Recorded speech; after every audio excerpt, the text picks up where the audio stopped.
Está começando agora o programa Arquibancada Caipira com Mário Casimiro, Rodrigo Seixas e Diego Pérez. E aí pessoal, vai começar mais um Arquibancada Caipira, 19ª edição da Arquibancada do nosso podcast. E hoje a gente vai falar de Série C das semifinais, vamos falar muito do Bragantino que acabou sendo eliminado pelo Operário. Vamos falar também da outra semifinal, o jogo entre Cuiabá e Botafogo de Ribeirão Preto. O Cuiabá passou para a final Operário e Cuiabá. Vamos falar também de Copa Paulista, vamos falar do Atibaia, vamos falar do Bragantino e do Amador do Estado com o Mário Casimiro. A gente tá gravando aqui no dia 12 de setembro, né? O Mário não tá aqui com a gente hoje porque ele foi assistir o jogo do Bragantino e provavelmente só ele. A gente vai exibir a imagem do Mário lá no estádio. E a gente vai começar falando do próprio Bragantino, mas na Série C. Bragantino, depois de empatar em casa, empatou fora. Também 0x0 com o Operário, só que acabou perdendo os pênaltis 4x2. Bragantino que não fez um jogo ruim, se você for ver, porque o time perdeu 5 titulares durante a competição, né, nessa reta final, e fez um jogo de igual para igual. Tem um lance muito polêmico que é aquele gol anulado, que é difícil, mas aparentemente ele não está impedido. O Bragantino ficou super bravo, eles botaram nas redes sociais o lance. Sim. Eles estão tão bravos, mas também, por outro lado, era o que o time esperava, que era conseguir a classificação para a Série B, né? Eu acho que nesse segundo jogo o Bragantino foi além do que esperava, né? Porque, como você mencionou, 5 desfalques e 5 dos principais jogadores, né, do Bragantino. Eu acho que o Bragantino, o poder de ataque estava muito fraco, porque perdeu o Matheus Peixoto, que era o centroavante. O centroavante reserva também estava suspenso, acabou jogando o Adriano Paulista, que não é um centroavante de ofício. E o Bragantino jogou muito bem, defensivamente foi quase perfeito, né? Mesmo ali sem o Fabiano. Tem uma bola na trave só, mas é pouca coisa. Pouca coisa. Destacar os 2 goleiros do jogo também, né? O Alex Alves e o Simão. Nossa, o Simão foi muito bem, né? Ele pegou 2 pênaltis. Muito bom, os 2 goleiros, né? E servem aí para jogar em qualquer time, eu acho, do futebol nacional. E teve o gol anulado, né? A gente vê o lance, tava na mesma linha, mas pra Bandeira é difícil ir lá em Ponta Grossa, né? A chance estádio de lotado, a chance de marcar o gol ali depois. O Operário iria reclamar também se não desse o impedimento, né? Mas realmente tava na mesma linha, não tava impedido no gol do Marquinhos. E a Bandeira, né? O legal foi ver uma Bandeira mulher, né, no jogo. É meio difícil. É meio difícil, mas quanto mais vai acontecendo isso, pro futebol é melhor essa integração, essa igualdade, né? Neuzenês Bach, o nome dela, anulou o gol. O Operário, né, muito forte em casa, jogou 20 jogos em casa nessa competição, ganhou 16 vezes, empatou as outras 4, não perdeu nenhuma vez, tem invicto em casa.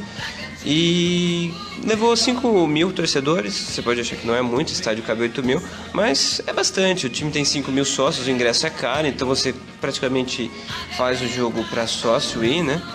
E agora eles conseguiram trazer o jogo da final no Germano Krieger, né? Porque o estádio cabe 8 mil, o regulamento pede que tenha 10 mil. Eles fizeram um novo laudo com o bombeiro e foram liberados para ter o jogo com 10 mil e pouco de público. Não digo que vai lotar, mas pelo regulamento eles precisavam, então eles conseguiram e agora o jogo vai ser lá. O Bragantino empatou a 4ª vez com eles. Muito equilibrado. Muito equilibrado, então assim, fica um gosto amargo por ser eliminado, por ter esse lance de impedimento, mas o Bragantino sabe que fez uma boa temporada. Eu acho que o principal título na Série C foi o acesso, né? É o título sem taça, né? É claro que o título mesmo seria chegar à final e vencer a final, seria a cereja do bolo pro Braga, mas o objetivo desde o começo da temporada, e o Marcelo Veiga até frisava isso, era a classificação no Campeonato Paulista. Classificou no Campeonato Paulista, fez um belo Campeonato Paulista, e depois o acesso para a Série B. E os objetivos foram traçados aí, foram conquistados. É claro, depois que chega, né, aí todo mundo quer que ganhe, né, quer que vença. A gente que é do interior aqui de São Paulo torceu bastante para isso, mas acabou não acontecendo, mas fica aí o bom rendimento do Bragantino na competição. Acontece muito esse negócio de chegar ter que ganhar, né? Agora o São Paulo vai sofrer um pouco com isso, porque o São Paulo, ninguém imaginava que o São Paulo ia brigar para ser campeão. O Inter também. O Inter também. Agora, se não ganhar, a torcida vai ficar meio brava, assim como o Corinthians ano passado. Se o Corinthians depois do primeiro turno não fosse campeão, nossa. Um exemplo muito claro disso é o Flamengo, que começou bem em todas as competições. E agora tá na semifinal da Copa do Brasil, que mas tem um tá time numa melhor fase, um pouco, né? Sim. Então você acredita um pouco mais, mas é uma coisa que acontece muito você vai avançando, você também tem que sofrer com... Pro Inter seria demais ganhar o Campeonato Brasileiro depois de subir da Série B, né? O Inter já é o único campeão invicto, se for campeão esse ano vai ser o único campeão que veio da segunda divisão. É É o diferente. time que ressurge aí o Internacional. Mas voltando a falar de Série C, a gente deu meio que uma voada aí, mas a gente falou que... Você mencionou que o Operário conseguiu levar pro Germano Krieger, né? Era o jogo da final. Esse jogo, o primeiro jogo, é em Ponta Grossa, no dia 16, domingo agora. E o jogo da volta é apenas no dia 22, lá na Arena Pantanal. No sábado contra o Cuiabá, né? Cuiabá. O Cuiabá, eu não tava acreditando no Cuiabá, mas o Cuiabá fez 3-0 no Botafogo. A gente em quase todo as arquibancadas caipiras Falou que a gente o Botafogo falava, ia chegar, que o Operário ia Vamos chegar, tapa. pelo menos a gente acertou. um tapa em cada lado da cara. Mas o Cuiabá, nossa, 3 acabou a 0 em Ribeirão. o jogo rapidinho, com acho que 3 minutos abriu o placar. E depois que abriu o placar, o jogo ficou tranquilo pra eles, eles foram fazendo um gol atrás do outro. E Mas 3 eu a achei, 0. assim, o Botafogo tomou o gol, mas não jogou mal ali, pelo menos no primeiro tempo. no começo teve não. algumas oportunidades. Depois desanimou. Depois tomou o segundo, é um banho de água fria, né? O curioso é que tem o Eduardo Ramos no time, né? Eduardo Ramos, 32 anos. Ele jogou no Corinthians em 2008, né? E o cara, ele subiu, né? Ele tem 6 acessos na carreira dele. Ele subiu com o Corinthians, com o Náutico, com o Vitória, com o Joinville e algumas outras... Ele subiu com vários times. É o novo Paulo Baier. Ele pega time e sobe da D pra C, da C pra B, da B pra A. Ele sobe pra todas as divisões. Tem sido um dos destaques, né? Tem 7 gols na competição. É o jogador do Cuiabá que mais marcou gol. E o Cuiabá que é um time que tem um ataque muito forte. 39 gols, é o time que marcou mais gols na competição. O Cuiabá que não vai ter pro segundo jogo o Bruno Sávio, né? Eu tive a oportunidade de cobrir alguns jogos do Cuiabá, os jogos que fez aqui em Bragança Paulista. E o Bruno Sávio é um jogador, um belo jogador também, que pros times com certeza não vai continuar no Cuiabá, eu acho, depois da Série C, Difícil. porque a qualidade que ele tem é diferenciada. Não é um jogador de Série C, apesar de estar na Série C ali, um jogador muito bom mesmo pra O ficar de Braga olho. mesmo já perdeu vários jogadores pra Série A e B. É possível que o Cuiabá... O Botafogo perdeu também, então é natural. Até porque agora, o mês de outubro, novembro, que ainda tem bastante jogos na Série B e A, eles não vão ter time, né? Então é possível que eles sejam, nem que seja emprestado, né, pra algum outro time. Agora o analista de desempenho do Bragantino, o Felipe Lopes, vai comentar um pouco sobre o clube, né? Ele já foi do Braga algumas vezes, ele sempre é um cara que o Marcelo Veiga confia muito, trabalhou com ele no Remo em 2016, no Braga em 2016 também, e agora nesse Braga ele vai comentar um pouco sobre o Veiga, sobre o time e a temporada. Lá desde novembro a gente, né, com os esforços aí da diretoria, conseguiu manter a base, né, da equipe que disputou o Paulistão, fez uma ótima campanha, dando continuidade. A gente acabou perdendo ali, entre aspas, entre os titulares, apenas 2 jogadores, né, que foi o Gelli e o Schuster. Então toda a base daquele elenco que fez uma bela campanha no Paulista praticamente foi mantida para o brasileiro. A gente pôde dar continuidade no trabalho, ter uma base forte, né, um time já sabendo de como o Marcelo gosta que funcione taticamente, os comportamentos, os padrões. Então claro que isso foi muito importante para a gente atingir os objetivos, e o objetivo maior que era de fato o acesso. Claro que o Marcelo tem um estilo muito característico de jogar, ele gosta de fato de sempre manter, né, esse esquema. É difícil de fato ele abrir mão. Os atletas também têm esse entendimento, mas claro que tem situações que as mudanças são necessárias, né? Ajustes, adaptações, até dependendo do comportamento do adversário, algumas mudanças acabam acontecendo, mas ele gosta ali mesmo do 4-2-3-1, com 2 volantes com muita pegada, as saídas rápidas pelas beiradas do campo. Acho que todo mundo já conhece esse estilo, né? Ele joga assim há um bom tempo, e claro que tem as convicções, e graças a Deus esse elenco aí nosso teve esse entendimento muito bom. Sobre o time ser reativo, gostar dos contra-ataques, na verdade também é uma característica do próprio jeito de jogar, da filosofia do Marcelo. Reativo, discordo um pouquinho, talvez até na questão de propor jogo, alguma coisa nesse sentido. É uma característica, né? É uma característica, o time é treinado para isso. E é uma força, um diferencial competitivo muito forte, time que sai rápido no contra-ataque. Então, principalmente se a gente entrar dentro de uma realidade de Série C, né, uma competição de muito contato, uma competição que às vezes a gente encontra gramados muito ruins, ao contrário do que a gente tem em casa. Então, a própria essência da competição, ela te faz, né, alterar às vezes o comportamento e te privilegiar ter um jogo um pouco mais direto, né? Pouca posse de bola, evitar trocar passes ali no setor defensivo. Isso foi uma preocupação que a gente teve em vários jogos, muito por causa dessa condição e situação dos gramados ruins que a gente encontrou pela frente.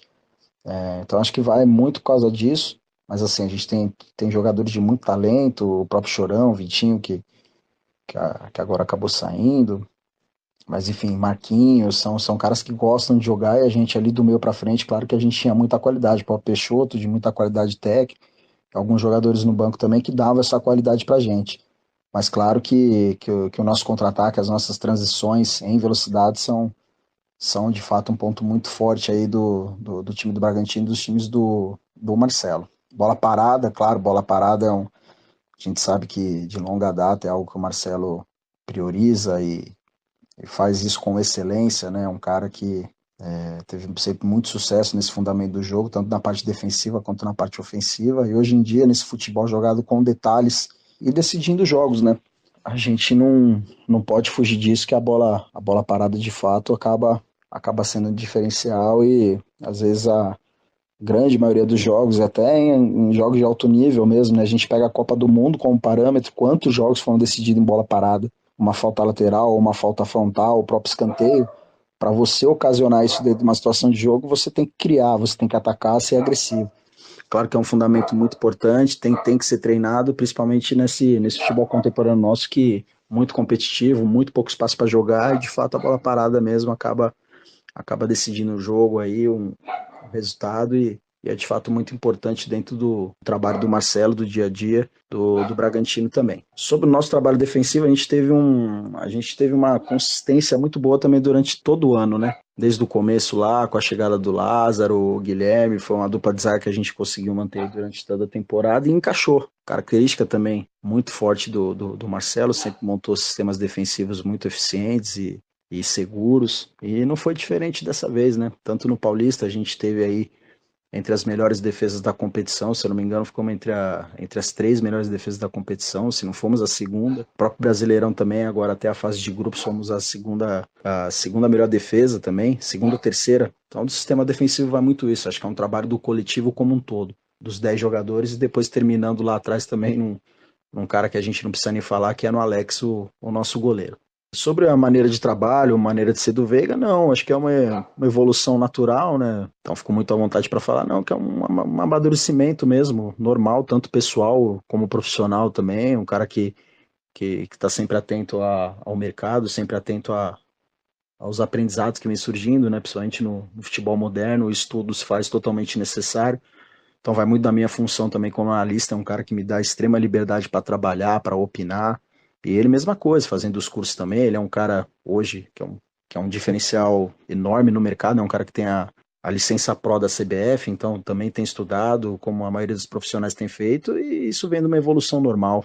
Hoje sim, claro, é um pouco mais calmo, até brinca, que já xinga bem menos, tal, mas é um cara que tem uma condução de grupo e dos profissionais excelente, os jogadores adoram ele. A questão do nosso início do ano, quando a gente começou lá em novembro, claro que o foco principal sempre foi o acesso para a Série B, né? Então, claro que a gente estava disputando uma Série A de Paulista, muito importante, claro que todo mundo querendo disputar essa competição, né? Com a faca nos dentes, uma vitrine ótima para todo mundo, não só jogadores, mas até para o trabalho da comissão aparecer, e graças a Deus apareceu. Mas claro que a gente foi levando, conseguimos classificar e fizemos uma participação honrosa na fase de mata-mata nas quartas de final contra o Corinthians, onde a gente quase conseguiu passar. Mas claro que todo pensamento, todo trabalho tinha o foco aqui onde a gente conseguiu, essas semanas atrás aqui, onde culminou da gente estar enfrentando o Náutico e disputando esse acesso aí, que era o objetivo principal. Isso a gente nunca escondeu, o Bragantino não escondeu que o pensamento durante todo o ano, durante toda a temporada, era conseguir esse acesso, e graças a Deus e graças ao esforço e o ótimo trabalho de toda a diretoria, a comissão de jogadores, a gente conseguiu alcançar. Tá, então, Felipe Loves, e já puxando esse gancho aí, vamos ouvir também uma resposta do Veiga. Eu questionei ele após a partida sobre uma alteração que ele fez, faltando 5 minutos para acabar o jogo, e ele explicou o motivo da alteração bem legal também. O Veiga tá mais educado, né? Tá numa outra vibe nessa volta ao Bragantino. O Felipe fala que ele xinga menos hoje. É isso, ele tá mais tranquilo. Acho que fez bem um tempo dele mudando um pouco de clube. Estudou, né? Fez alguns cursos. Ele fez curso da CBF. Assim, vamos ver, né? Ele montou um time interessante essa temporada. Por mais que seja um time reativo, defensivo, era mais ou menos o que o Braga precisava fazer. Muito mais que isso, acho que não dá pro Braga fazer. Fez uma boa temporada e vamos ver o que vem pro ano que vem. Ele diz que fica. O time vai mudar bastante, já mudou. Vamos acompanhar então aí a resposta do Veiga ao meu questionamento. Marcelo, Diego falando aqui, primeiramente, parabéns pela luta, pela campanha. Você Obrigado. tinha no banco o Fernandinho e o Ligeiro, que são jogadores com potencial de dar mais dinamismo pro jogo, ofensividade ao time, e no fim do jogo você optou pela entrada do Robertinho no lugar do Danilo Bueno. Seria exatamente pelas cobranças de pênalti, ele é um jogador de confiança, até porque ele reverteu, ou foi uma opção ali pra dar mais qualidade defensiva pro time no fim do jogo pra segurar o empate? Não tinha que segurar empate, o jogo já tinha terminado praticamente, eu coloquei ele por causa da penalidade. Bateu muito bem, era um dos batedores, tanto é que iniciou a sequência, infelizmente os outros não converteram, mas esse era o planejamento, né? Não adiantava colocar um jogador de velocidade com 5 minutos que não bate pênalti. Não tô dizendo que não bate, mas não estava na lista para iniciar a cobrança, né? Então, eu acho que foi muito mais a estratégia, né? Para as penalidades que a gente viu que acabou seguindo para isso. E a gente agora, infelizmente, não conseguiu passar nessas penalidades. Os méritos acabaram sendo do adversário. Mas assim, de cabeça erguida, muito consciente de tudo que a gente fez. Bom, vamos mudar a chave e falar de Copa Paulista agora, porque o Falcão vai fazendo uma boa campanha. Jogou no domingo, venceu a Portuguesa lá no Canindé por 2-1. 2 gols do Gustavo, né? Um belo atacante aí também, surgindo no Atibaia. E jogou hoje também, nesse dia que a gente tá gravando, dia 12. E acabou empatando aqui em Indaiatuba com o Ituano por 2-2. Os gols foram do Mineiro e também do Mascote, que voltou a marcar aí o Mascote. O Mascote, cara, que entrava quase sempre na Série A3, né, e fazia gol. O Atibaia agora reagindo, né, começou muito mal a competição. Agora tem terceiro, tem 16 pontos, 10 jogos. O Ituano é o líder com 17 pontos e 9 jogos. O Atibaia melhor, ganhando os jogos no final, ganhando a Portuguesa, um jogo difícil. E tem chance de classificar agora, né? O Atibaia nos últimos 4 jogos ganhou 3, empatou 1. Time que não vinha nem um pouco bem na competição, agora sonha com a classificação e provavelmente, se manter o ritmo, né? Pega o Tabuão da Serra, que está terrivelmente classificado, tem 2 pontos em 10 rodadas, né? O time que não conseguiu ganhar um jogo. O Atibaia joga contra eles ainda com o mando de campo, então provavelmente vai ganhar. E tem mais 3 pontos praticamente garantidos, né? Vai para 19, então deve classificar. Bom, no grupo 3 da Copa Paulista está o Bragantino, né? O Bragantino que também começou muito mal, aliás, começou péssimo na competição, até porque estava priorizando a Série C. Estava jogando como equipe que não era a principal, a equipe reserva, junto com alguns garotos da base, né? Não estava bem e hoje, neste momento, enquanto a gente está gravando, está vencendo a Água Santa por 2-1 lá em Bragança. E tem chance, né? São poucas as chances. O Bragantino tem apenas 4 pontos, vencendo agora vai a 7. E o São Bernardo, que tá em quarto colocado ali, encabeçando o G4 do grupo 3, está com 12 pontos. É difícil, o Bragantino ainda tem 9 pontos, 12 com esse aqui. Mas dá pra ir, né? Com o time principal agora dá pra chegar. A maior vantagem mesmo é o time que veio da Série C, porque o outro time, obviamente, ainda conseguiu fazer muita coisa. Esse agora talvez ganhe jogos, mas mesmo assim, tá longe, né? Tem que torcer, muito né? De resultado, né? Tem que torcer por outros resultados, não sei, é pra ver. Nesse grupo, São Caetano lidera bem, com 22 pontos, seguido do Taubaté com 21 e o Santo André em terceiro.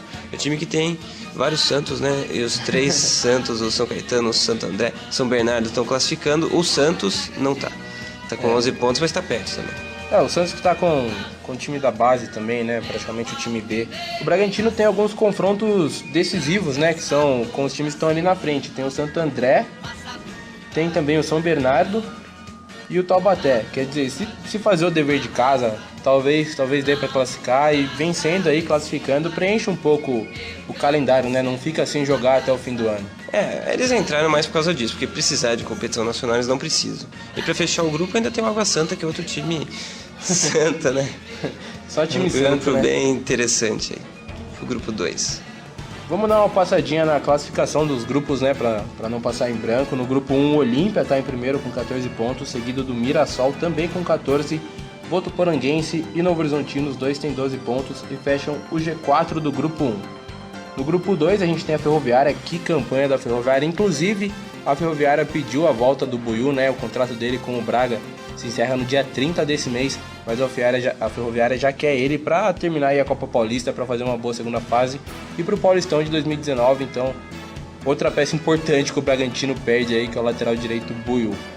Em seguida da Ferroviária, na segunda colocação, está o 15 de Piracicaba com 13 pontos. O RB Brasil tem 12 pontos na terceira e o Desportivo Brasil com 11 está na quarta colocação. Esse grupo está bastante embolado, né?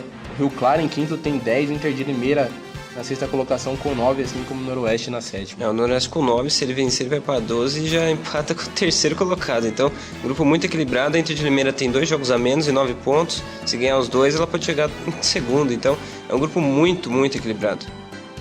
Bom, grupo 3 do Bragantino, vamos trazer também a classificação, a gente falou meio por cima, né? O São Caetano lidera com 22, o Taubaté em segundo tem 21, o Santo André em terceiro com 14, o São Bernardo com 12, o Santos com 11, o Braga com 4 e o Água Santa lanterníssimo com apenas 2 pontos na competição. O Água Santa e o Taboão da Serra são os 2 piores times do campeonato por enquanto. Bom, no grupo 4, fechando aí os grupos da Copa Paulista, o Ituano lidera com 17, o Audax tem 16, assim como o Falcão, o Atibaia, e na quarta colocação a Luzinha, a Portuguesa, com 15 pontos. A Juventus tem 14 pontos na quinta colocação e o Nacional tem 13 na sexta colocação. O Taboão da Serra, lastimavelmente, tem apenas 2 pontos na sétima. Esse grupo também, tirando o Taboão da Serra, tá bem disputado. Sim, o sexto colocado tem 13 pontos, então é um grupo muito próximo. Porque o Atibaia pode classificar, né? A gente já falou disso, mas o Nacional também tá perto, que é o sexto, né? Tem só 3 pontos do Atibaia. E a Juventus, né? Esse grupo que fica legal pela tradição dos clubes, né? Você pega a Juventus, a Portuguesa, o Nacional. O Barão fica louco, né? É o próprio Ituano que já ganhou o Campeonato Paulista, então é um grupo bem interessante. O Ituano que chegou recentemente também em final paulista, né? 2014. Amador do Estado. Agora vamos falar sobre o Amador do Estado, rodada que começou nesse último fim de semana. Situações com muitos WOs, né? 3 WOs, teve partida suspensa, teve goleadas e um pouco polêmico aí essa primeira rodada do Amador do Estado. Acho que nessa história recente nunca teve tantos WOs como foi nessa primeira rodada. E aí vamos falar também sobre os resultados, né? O Rosenboys perdeu por WO em casa por falta de médico para o Cravinhos. O São Paulo de Itu também perdeu WO por conta de falta de médico para o Nacional da Vila Vivaldi. O Santa Rosa em jogo normal bateu por 1-0 a equipe do Vasco de São José do Rio Pardo. O Eugênio de Melo venceu por 3-1 o Botafogo de Suzano. O Jalesense, acho que foi a pior dos WOs, perdeu para o Votuporanga e, infelizmente, assim, não tinha condições nenhumas de ter jogo, Diego. Faltou policiamento, faltou médico, faltou ambulância, só tinha 3 bolas aptas para o jogo. Senhora, que várzea. Lamentável essa situação, né? Falando também da goleada, teve o Guarani de Assis que bateu o Linense, a Associação Atlética Linense, por 8-0, massacrou, praticamente encaminhando sua classificação para a próxima rodada, eliminando o Linense, né?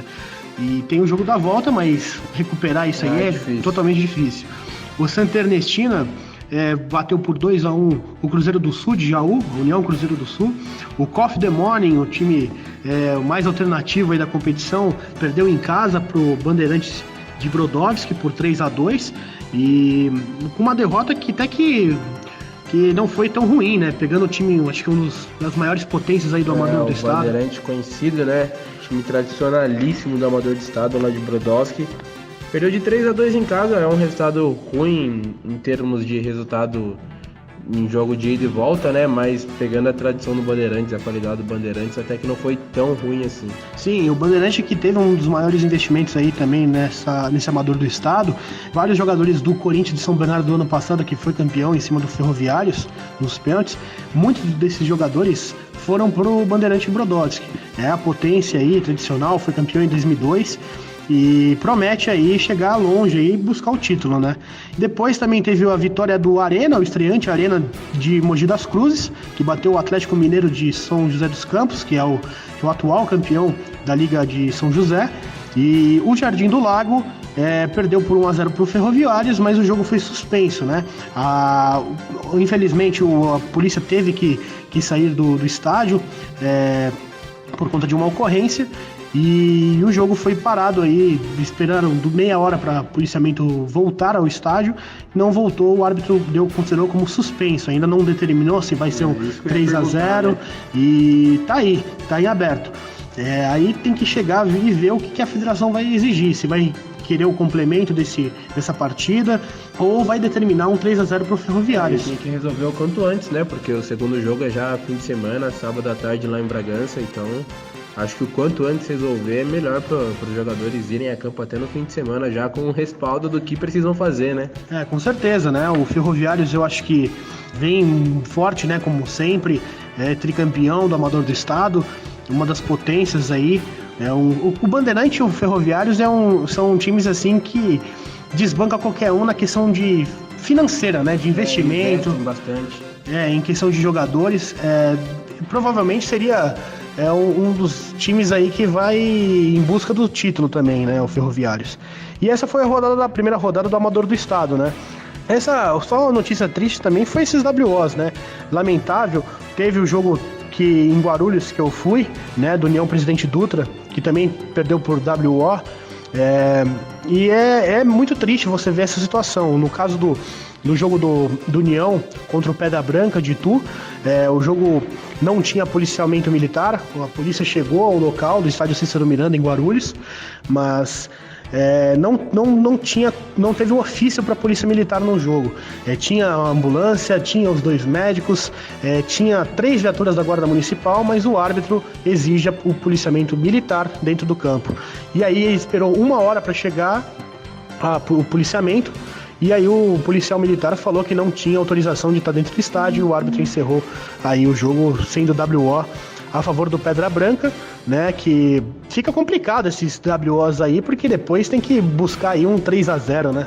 E é complicado também, porque o Campeonato Amador do Estado, além de ser bastante tradicional, é um campeonato que reúne os campeões locais, né, tipo o campeão de Bragança, o campeão de Brodowski, e você vê o time que é campeão do campeonato da sua cidade, ali do amador dessa cidade, não ter as condições para jogar um amador de estado, né, chegar na hora ali, não ter policiamento, não ter bola quase, de certa forma triste pro futebol, né? Pro futebol amador, pro futebol amador de estado, e esperamos que isso melhore, né? É claro, a partir de que o campeonato vá se evoluindo, né? Vá para as outras fases, aí não vai ter mais isso, né? Porque aí só fica os times ali que tem condição mesmo, tanto técnica quanto de estrutura também para permanecer no campeonato aí, para figurar na fase final. Claro, com certeza. Eu acho que a questão de perder o jogo em WO o clube tem uma parte, claro, responsabilidade de ter perdido WO, uma responsabilidade. Mas eu acho assim que também falta um pouco de apoio do município, de, por exemplo, liberar uma ambulância, ou até o caso do policiamento do ofício. No caso, por exemplo, do União Presidente Dutra de Guarulhos, ele nem foi campeão, por exemplo, é uma das exceções do campeonato, que não teve um campeonato da Liga de Guarulhos. Ele foi o 3º colocado da Copa Secap, que é um torneio que ocorre em Guarulhos, com vários clubes, por exemplo, da Várzea de São Paulo, e ele, como ficou na melhor posição entre os times de Guarulhos, ele foi o representante da Liga para esse Amador do Estado. E, infelizmente, é triste ver essa situação, né? Muitos WOs, problemas aí de questão de uniforme, caso que aconteceu com alguns clubes, por exemplo, a Associação Atlética Linense, que não teve uniforme para jogar contra o Guarani, nesse 8-0. E curioso foi a súmula desse jogo, né? O árbitro marcou a observação da súmula e contando que o time não tinha uniforme. Eles jogaram os jogadores de linha, jogaram com a camisa usar emprestada, né? E o goleiro com uma camisa da Juventus de Turim. É triste essa situação e eu acho que espero assim um pouco de bom senso até dos clubes, né? Infelizmente. Mas essa foi a rodada da primeira fase aí do Amador do Estado. Tem jogos no sábado, no domingo, né? O Ferroviários enfrenta o Jardim do Lago às 3 da tarde no seu estádio. E tem alguns jogos aí perto da Grande São Paulo, por exemplo, do Nacional da Vila Vivaldi, que vai jogar em São Bernardo contra o São Paulo de Itu. Então é isso, né, Marião? Um resumo aí do Amador de Estado. Amador de Estado, que é um campeonato muito legal, a gente acompanha há um tempo já. E é legal ver a qualidade dos clubes, né? Você vê muito jogador que a gente olha e se pergunta, né? Como que não tá no profissional, né? Como que não tá em um time de Série C, de Série B, de Campeonato Brasileiro. Mas alguns, né? Na grande maioria já foram até profissionais e saíram por algum motivo.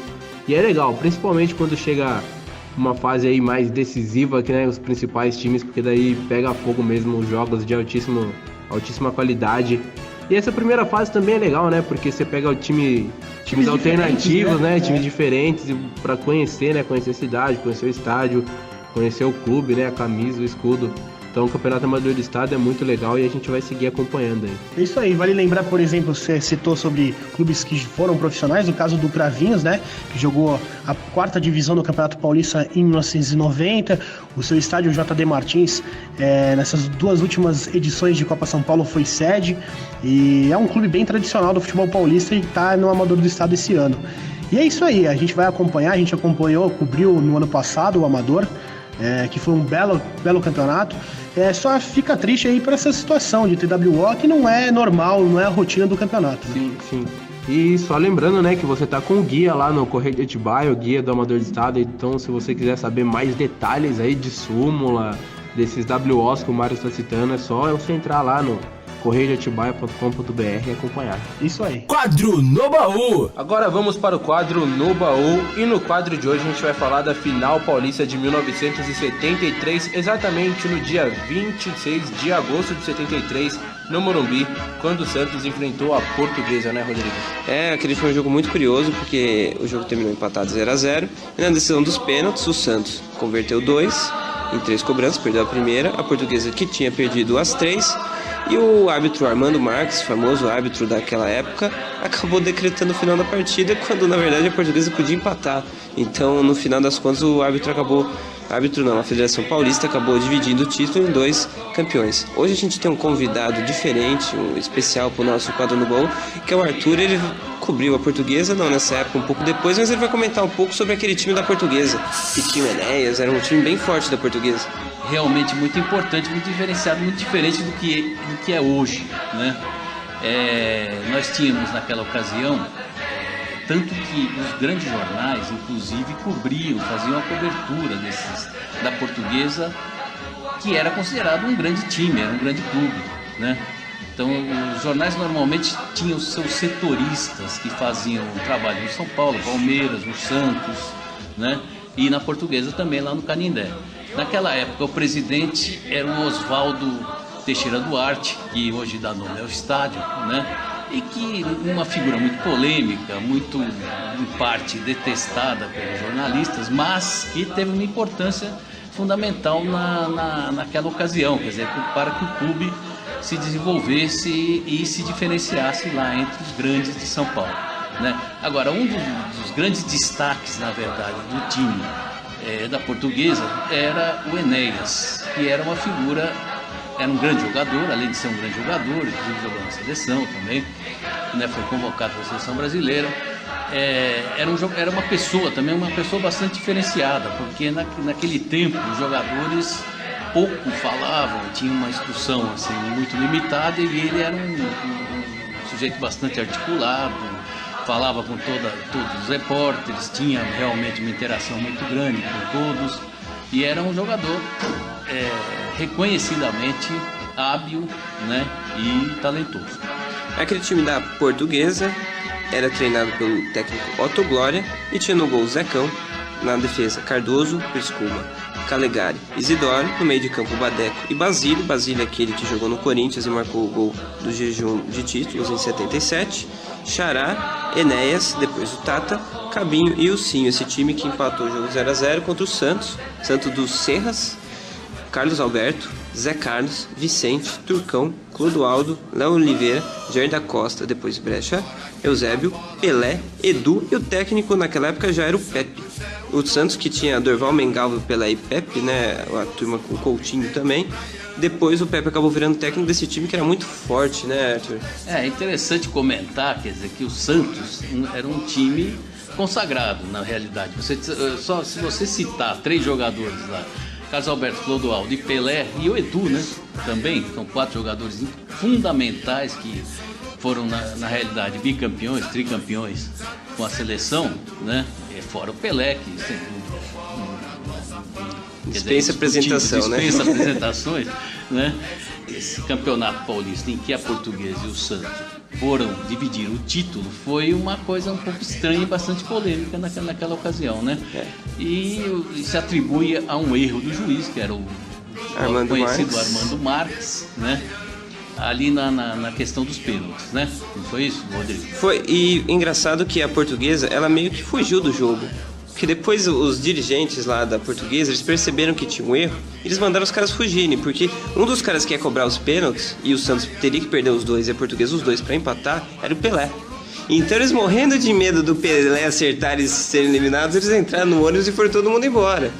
Pra daí a Federação Paulista combinar lá no vestiário com os dirigentes que ia dividir o título, porque justo, claro, não era acabar daquele jeito, mas também seria o mais justo mesmo, seria terminar os pênaltis, mas a Portuguesa aproveitou, fugiu, e os torcedores do Santos e os jogadores, não que não comemoraram, mas que ficou uma questão assim, né, uma água no chope ficou, né, porque campeão você quer ser sozinho, né, não quer dividir com ninguém.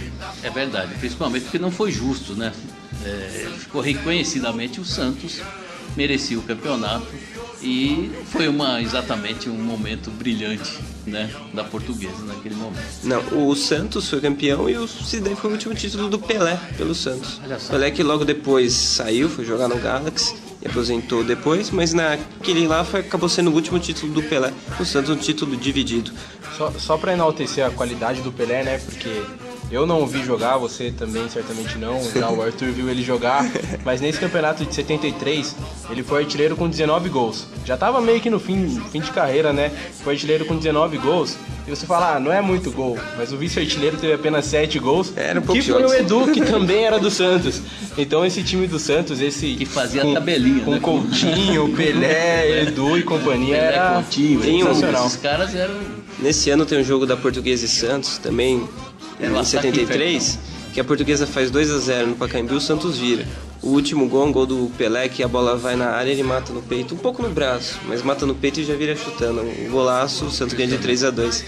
Era um time muito forte. Esse é o último momento desse grande Santos do Pelé, que acabou sendo campeão paulista. A gente vai acabando o programa, você ouve agora o canal 100 desse jogo decidido pelos pênaltis. A gente segue por aí pelo Correio de Atibaia, você pode acessar lá para ouvir o Arquibancada Caipira. Esse é o nosso programa 19. A gente continua gravando, semana que vem tem mais. Siga a gente no Facebook, em todas as redes sociais que nós estamos, né? No YouTube também. Valeu. Valeu, até a próxima. Obrigado. 130 mil torcedores foram ao Morumbi ver a decisão do Campeonato Paulista. O título estava entre o Santos e a Portuguesa. E a renda foi recorde em São Paulo. 1,5 milhão de cruzeiros.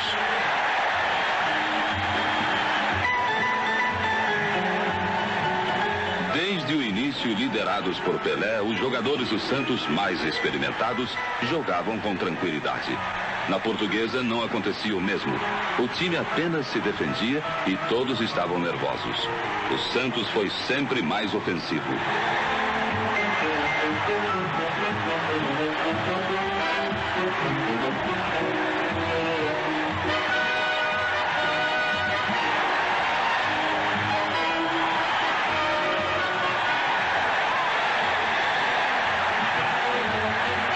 Pelé queria esse título, talvez o último de sua carreira, e jogava como nos melhores tempos.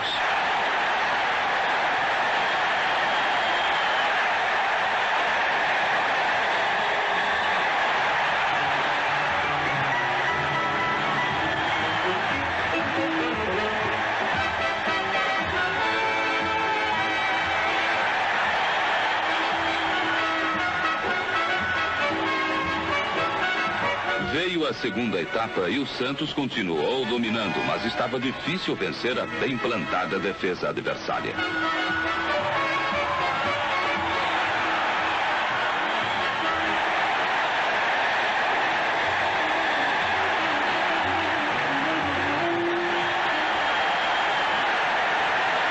Em lances isolados, principalmente na cobrança de faltas, a luz ameaçou.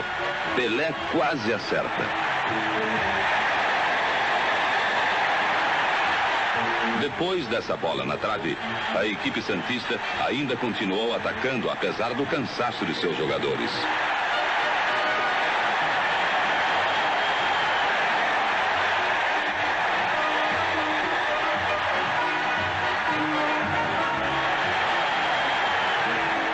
Terminado o tempo normal, 30 minutos de prorrogação.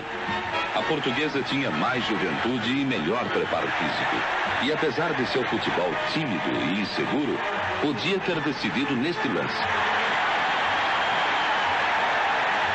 E a decisão teve de ser por pênaltis, com o Santos perdendo o primeiro. E a Portuguesa também. Já o segundo, o Santos faturou. E novamente a Portuguesa perdia. Outro que o Santos acertou. E a Portuguesa continuou errando. Imediatamente Armando Marques decidiu. Santos campeão. Mas faltavam 2 pênaltis. E teoricamente a Portuguesa poderia empatar. Verificado o erro, a federação proclamou nos bastidores: Santos e Portuguesa, campeões de 73. Você ouviu o programa Arquibancada Caipira.